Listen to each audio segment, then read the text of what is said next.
જય ગૌ માતા મિત્રો, ગાય ગામડું ને ખેતી રોજે હું વિડીયોમાં કહું છું કે ગાય ગામડું ને ખેતી એ પ્રકૃતિનો પ્રાણ છે, માનવ સભ્યતાનો મેરુદંડ છે. એટલા માટે કે તમારી પાસે ગમે તેટલા વ્યવસાય થઈ જાય, તમારી પાસે ગમે તેટલા દેશો પરદેશોમાં બિઝનેસ થઈ જાય, તોય તમારે જો તંદુરસ્ત જીવન જીવવું હોય, તમારા પરિવારને સુખી શારીરિક રીતે સુખી રાખવો હોય તો ગાય અને ખેતી વિના શક્ય જ નથી. કારણ કે ગાય અને ખેતી જે આપણને આપે અનાજ, ફળ, ફૂલ, ફ્રૂટ, શાકભાજી, દૂધ, દહીં, ઘી, છાશ, એ કોઈ દી મશીનમાં બનવાના નથી.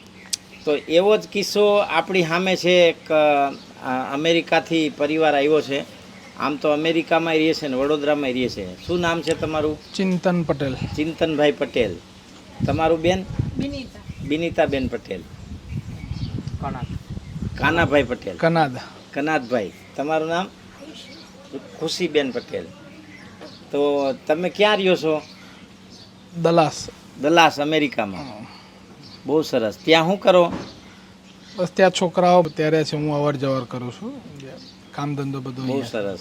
અને તમે અહીંયા શા માટે આવ્યા? તમારે એવી કાંઈ જરૂર તો છે નહીં, આર્થિક રીતે સુખી છો, બધું હાઈ ક્લાસ વેલ સેટ છે. હવે અહીંયા આટલા છાણના રાબડામાં, વરસાદમાં, કીચડમાં ક્યાં આવ્યા?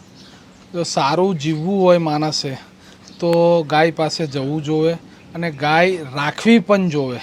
સારું જીવન જીવવા માટે ગાય વગર સારું જીવન જીવાય નહીં. અને ગાયથી ઘણા બધા તકલીફો, ગાયનું દૂધ પીવાથી, ગાયનું ઘી ખાવાથી ઘણી બધી મુશ્કેલીઓ દૂર થાય છે.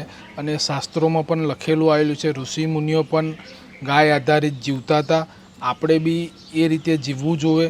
તો આ અત્યારના યુગમાં સારી રીતે જીવવું હોય તો ગાયનો આધાર લઈને જીવો તો ઘણું સારું છે. બહુ સારી વાત છે. અને અહીંથી તમે શું ગાય આધારિત શું વાપરો છો તમારા જીવનમાં? અહીંથી અમે ઘી વાપરીએ છીએ અને પેલું ઘી લઈ જઈએ છીએ. પછી ઘણું પેલો મસાલો હોય છે છાશનો તમારો, એ બી સારો આવે છે. ગાયનું અલગ અલગ પ્રકારના ઘીઓ છે, જે 4-5 જાતના, સત્તાવરીવાળું છે, સુવર્ણવાળું છે અને રેગ્યુલર ઘી છે. ભાવે તમને ઘી? જોરદાર ઘી હોય છે. આ તમને બેન ઘી ભાવે? હવે તો અત્યારના બેનો તો ઘી ખાતા નથી. ઘીનું નામ લેતા રાડો રેડ થઈ જાય. અમે અત્યારે પણ ઘી અમેરિકા લઈ જઈને તમારું ઘી તમારું જ યુઝ કરીએ છીએ છેલ્લા 1.5-2 વર્ષથી. અને અત્યારે અમે સારંગપુર ગયા હતા, તો આવતા ગોંડલ જવાનું તો મેં ચાલો તમારે ત્યાંથી ઘી લેતા જઈએ અને મુલાકાત કરતા જઈએ ગાયાની. બહુ સરસ, અભિનંદન.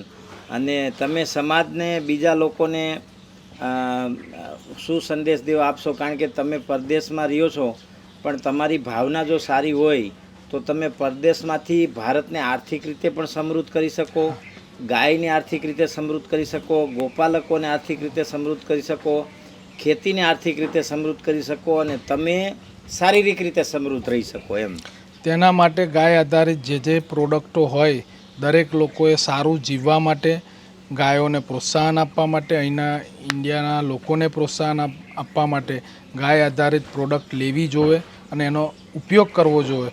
પોતે બી તંદુરસ્ત થશો અને દેશને બી આર્થિક રીતે બી નાની અનામી સહાય તરીકે બી કામ કરી શકશો. સહાય થશે તમારા તરફ અને તમારો પોતાનો બી એટલું હેલ્થ સારી રહેશે.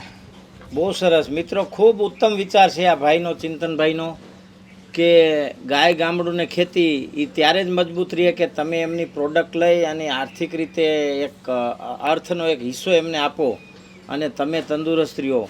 તો આવા વિચાર જો ભારતમાંથી પરદેશમાં વસતા બધા જ ભારતીયો, એનઆરઆઈ જો આવા વિચાર કરવા માંડે તો આપણે કોઈની જરૂર નથી. ભારત એમને સ્વતંત્ર રીતે સમૃદ્ધ થઈ જાય.